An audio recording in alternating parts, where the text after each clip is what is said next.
Little Claus and Big Claus. A fairy tale by Hans Christian Andersen.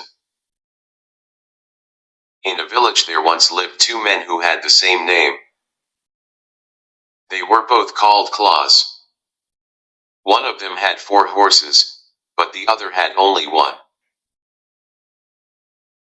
So to distinguish them, people called the owner of the 4 horses Great Claus, and he who had only 1, Little Claus. Now we shall hear what happened to them, for this is a true story. Through the whole week, Little Claus was obliged to plow for Great Claus, and lend him his 1 horse, and once a week, on a Sunday, Great Claus lent him all his 4 horses. Then how Little Claus would smack his whip over all 5 horses, they were as good as his own on that one day. The sun shone brightly, and the church bells were ringing merrily as the people passed by, dressed in their best clothes, with their prayer books under their arms. They were going to hear the clergyman preach. They looked at Little Claus plowing with his 5 horses, and he was so proud that he smacked his whip, and said, "Gee up, my 5 horses." "You must not say that," said Big Claus, "for only one of them belongs to you." But Little Claus soon forgot what he ought to say, and when anyone passed he would call out, "Gee up, my 5 horses." "Now I must beg you not to say that again," said Big Claus, "for if you do, I shall hit your horse on the head, so that he will drop dead on the spot, and there will be an end of him."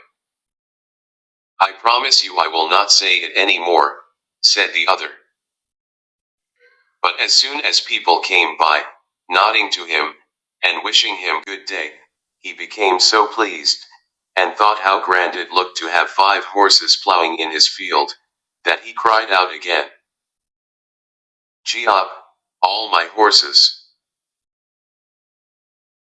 "I'll gee up your horses for you," said Big Claus, and seizing a hammer, he struck the 1 horse of Little Claus on the head, and he fell dead instantly. "Oh, now I have no horse at all," said Little Claus, weeping. But after a while he took off the dead horse's skin, and hung the hide to dry in the wind. Then he put the dry skin into a bag, and, placing it over his shoulder, went out into the next town to sell the horse's skin. He had a very long way to go, and had to pass through a dark, gloomy forest. Presently a storm arose, and he lost his way, and before he discovered the right path, evening came on, and it was still a long way to the town, and too far to return home before night. Near the road stood a large farmhouse. The shutters outside the windows were closed, but lights shone through the crevices at the top. "I might get permission to stay here for the night," thought Little Claus, so he went up to the door and knocked. The farmer's wife opened the door, but when she heard what he wanted, she told him to go away, as her husband would not allow her to admit strangers. "Then I shall be obliged to lie out here," said Little Claus to himself, as the farmer's wife shut the door in his face. Near to the farmhouse stood a large haystack, and between it and the house was a small shed, with a thatched roof. "I can lie up there," said Little Claus, as he saw the roof. "It will make a famous bed, but I hope the stork will not fly down and bite my legs." For on it stood a living stork, whose nest was in the roof. So Little Claus climbed to the roof of the shed, and while he turned himself to get comfortable, he discovered that the wooden shutters, which were closed, did not reach to the tops of the windows of the farmhouse, so that he could see into a room, in which a large table was laid out with wine, roast meat, and a splendid fish.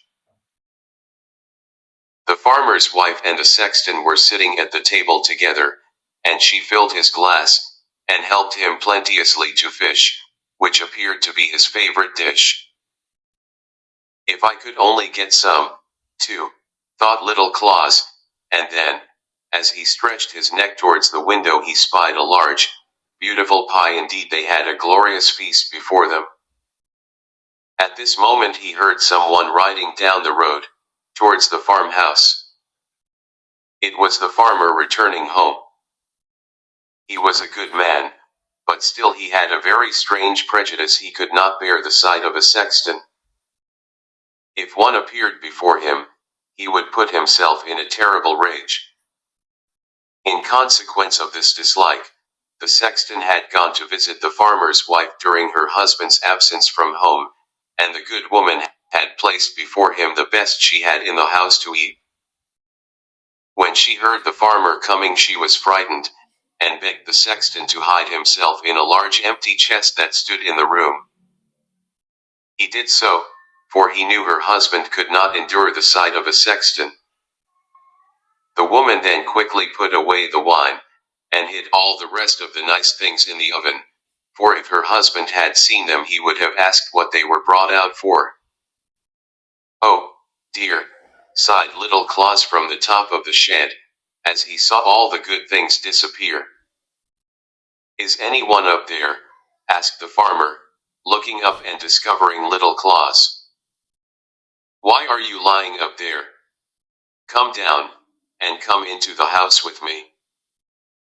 So little Claus came down and told the farmer how he had lost his way and begged for a night's lodging. "All right," said the farmer, "but we must have something to eat first." The woman received them both very kindly, laid the cloth on a large table, and placed before them a dish of porridge. The farmer was very hungry, and ate his porridge with a good appetite, but little Claus could not help thinking of the nice roast meat, fish, and pies, which he knew were in the oven. Under the table, at his feet, lay the sack containing the horse's skin, which he intended to sell at the next town. Now little Claus did not relish the porridge at all, so he trod with his foot on the sack under the table, and the dry skin squeaked quite loud. "Hush," said little Claus to his sack, at the same time treading upon it again, till it squeaked louder than before. "Hello! What have you got in your sack?" asked the farmer. "Oh, it is a conjurer," said little Claus, "and he says we need not eat porridge, for he has conjured the oven full of roast meat, fish, and pie." "Wonderful!" cried the farmer, starting up and opening the oven door. And there lay all the nice things hidden by the farmer's wife, but which he supposed had been conjured there by the wizard under the table. The woman dared not say anything, so she placed the things before them, and they both ate of the fish, the meat, and the pastry. Then little Claus trod again upon his sack, and it squeaked as before. "What does he say now?" asked the farmer. "He says," replied little Claus, "that there are 3 bottles of wine for us, standing in the corner, by the oven." So the woman was obliged to bring out the wine also, which she had hidden. And the farmer drank it till he became quite merry. He would have liked such a conjurer as little Claus carried in his sack. "Could he conjure up the evil one?" asked the farmer. "I should like to see him now, while I am so merry." "Oh, yes," replied little Claus, "my conjurer can do anything I ask him, can you not?" he asked, treading at the same time on the sack till it squeaked. "Do you hear?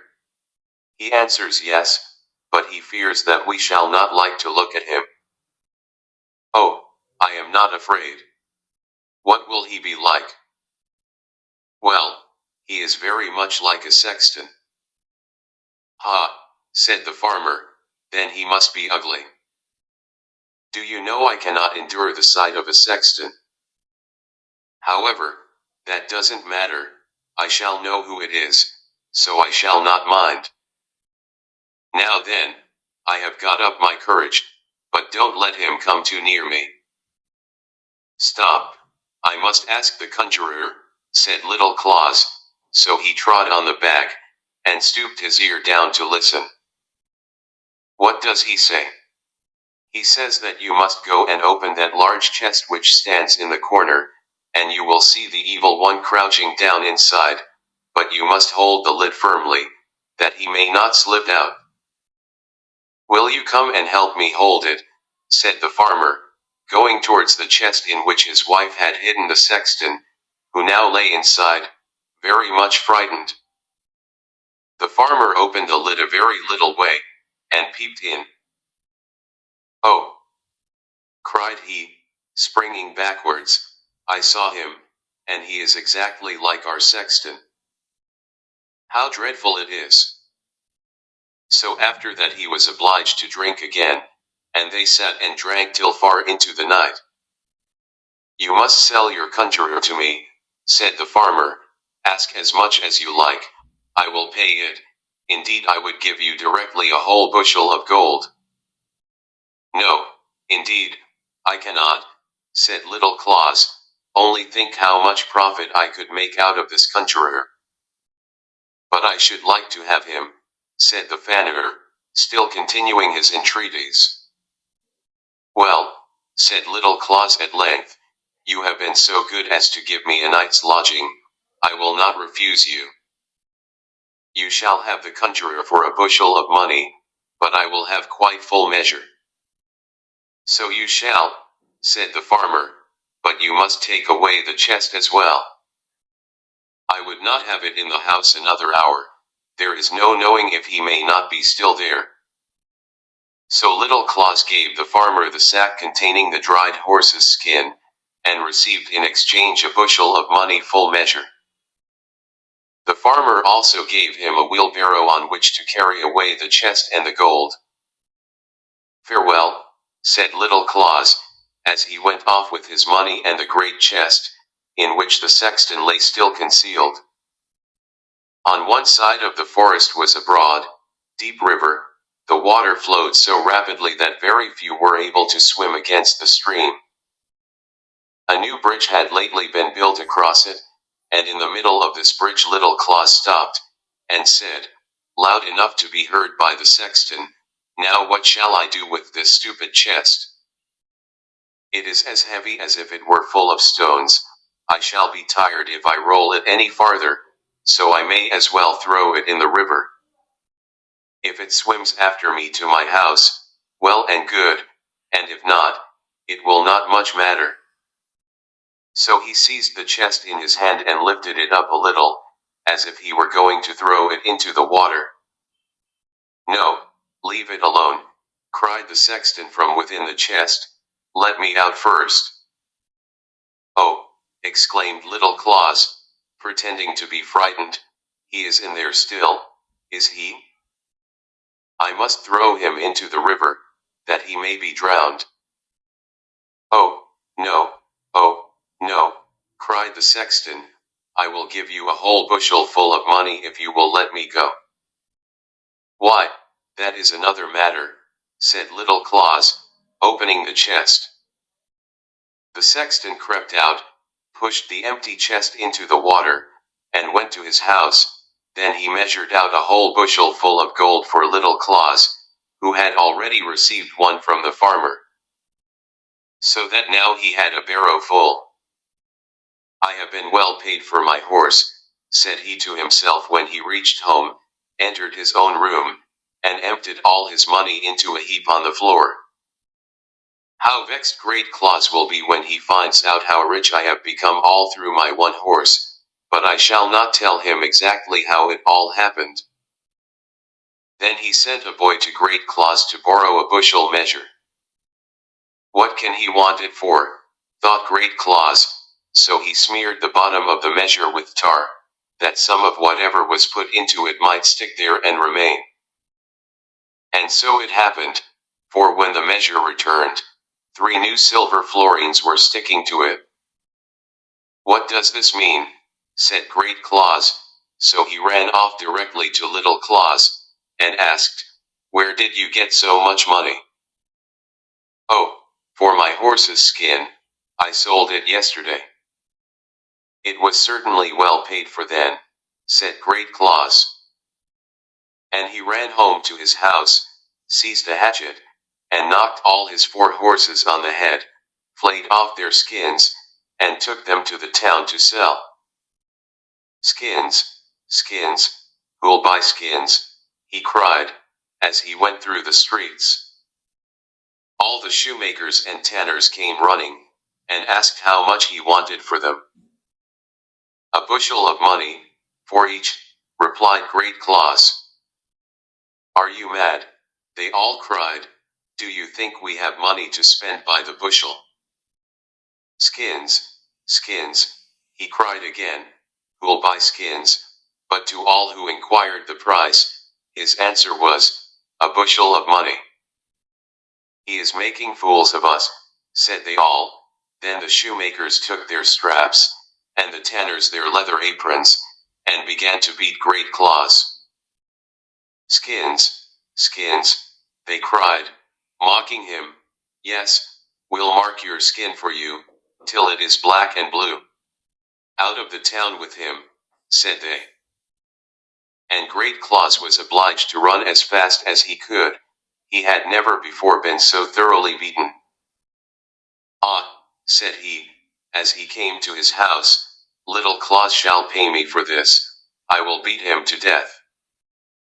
Meanwhile the old grandmother of Little Claus died. She had been cross, unkind, and really spiteful to him, but he was very sorry, and took the dead woman and laid her in his warm bed to see if he could bring her to life again. There he determined that she should lie the whole night, while he seated himself in a chair in a corner of the room as he had often done before. During the night, as he sat there, the door opened, and in came Great Claus with the hatchet. He knew well where Little Claus's bed stood, so he went right up to it, and struck the old grandmother on the head, thinking it must be Little Claus. There, cried he, now you cannot make a fool of me again, and then he went home. That is a very wicked man, thought Little Claus, he meant to kill me. It is a good thing for my old grandmother that she was already dead, or he would have taken her life. Then he dressed his old grandmother in her best clothes, borrowed a horse of his neighbor, and harnessed it to a cart. Then he placed the old woman on the back seat, so that she might not fall out as he drove, and rode away through the wood. By sunrise they reached a large inn, where Little Claus stopped and went to get something to eat. The landlord was a rich man, and a good man too, but as passionate as if he had been made of pepper and snuff. Good morning, said he to Little Claus, you are come betimes today. Yes, said Little Claus, I am going to the town with my old grandmother. She is sitting at the back of the wagon, but I cannot bring her into the room. Will you take her a glass of mead? But you must speak very loud, for she cannot hear well. Yes, certainly I will, replied the landlord, and, pouring out a glass of mead, he carried it out to the dead grandmother, who sat upright in the cart. Here is a glass of mead from your grandson, said the landlord. The dead woman did not answer a word, but sat quite still. Do you not hear? Cried the landlord as loud as he could. Here is a glass of mead from your grandson. Again and again he bawled it out, but as she did not stir he flew into a passion, and threw the glass of mead in her face. It struck her on the nose, and she fell backwards out of the cart, for she was only seated there, not tied in. Hello, cried Little Claus, rushing out of the door, and seizing hold of the landlord by the throat. You have killed my grandmother. See, here is a great hole in her forehead. Oh, how unfortunate, said the landlord, wringing his hands. This all comes of my fiery temper. Dear Little Claus, I will give you a bushel of money, I will bury your grandmother as if she were my own. Only keep silent, or else they will cut off my head, and that would be disagreeable." So it happened that little Claus received another bushel of money, and the landlord buried his old grandmother as if she had been his own. When little Claus reached home again, he immediately sent a boy to Great Claus, requesting him to lend him a bushel measure. "How is this?" thought Great Claus. "Did I not kill him? I must go and see for myself." So he went to little Claus, and took the bushel measure with him. "How did you get all this money?" asked Great Claus, staring with wide open eyes at his neighbor's treasures. "You killed my grandmother instead of me," said little Claus, "so I have sold her for a bushel of money." "That is a good price at all events," said Great Claus. So he went home, took a hatchet, and killed his old grandmother with one blow. Then he placed her on a cart, and drove into the town to the apothecary, and asked him if he would buy a dead body. "Whose is it, and where did you get it?" asked the apothecary. "It is my grandmother," he replied. "I killed her with a blow, that I might get a bushel of money for her." "Heaven preserve us," cried the apothecary, "you are out of your mind. Don't say such things, or you will lose your head." And then he talked to him seriously about the wicked deed he had done, and told him that such a wicked man would surely be punished. Great Claus got so frightened that he rushed out of the surgery, jumped into the cart, whipped up his horses, and drove home quickly. The apothecary and all the people thought him mad, and let him drive where he liked. "You shall pay for this," said Great Claus, as soon as he got into the high road, "that you shall." Little Claus.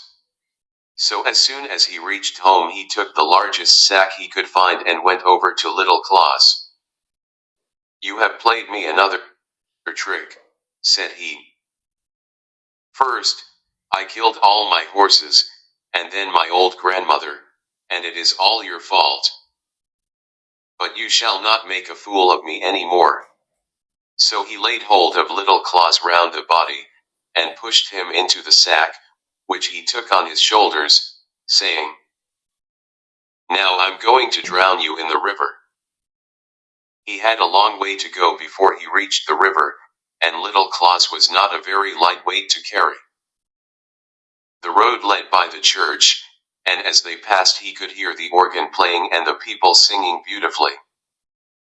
Great Claus put down the sack close to the church door, and thought he might as well go in and hear a psalm before he went any farther. Little Claus could not possibly get out of the sack, and all the people were in church, so in he went. "Oh dear, sighed Little Claus in the sack, as he turned and twisted about, but he found he could not loosen the string with which it was tied. Presently an old cattle driver, with snowy hair, passed by, carrying a large staff in his hand, with which he drove a large herd of cows and oxen before him. They stumbled against the sack in which lay Little Claus, and turned it over. "Oh dear," sighed Little Claus, "I am very young, yet I am soon going to heaven." "And I, poor fellow," said the drover, "I who am so old already, cannot get there." "Open the sack," cried Little Claus, "creep into it instead of me, and you will soon be there." "With all my heart," replied the drover, opening the sack, from which sprung Little Claus as quickly as possible. "Will you take care of my cattle?" said the old man, as he crept into the bag. "Yes," said Little Claus, and he tied up the sack, and then walked off with all the cows and oxen. When Great Claus came out of church, he took up the sack, and placed it on his shoulders. It appeared to have become lighter, for the old drover was not half so heavy as Little Claus. How light he seems now, said he. Ah, it is because I have been to a church.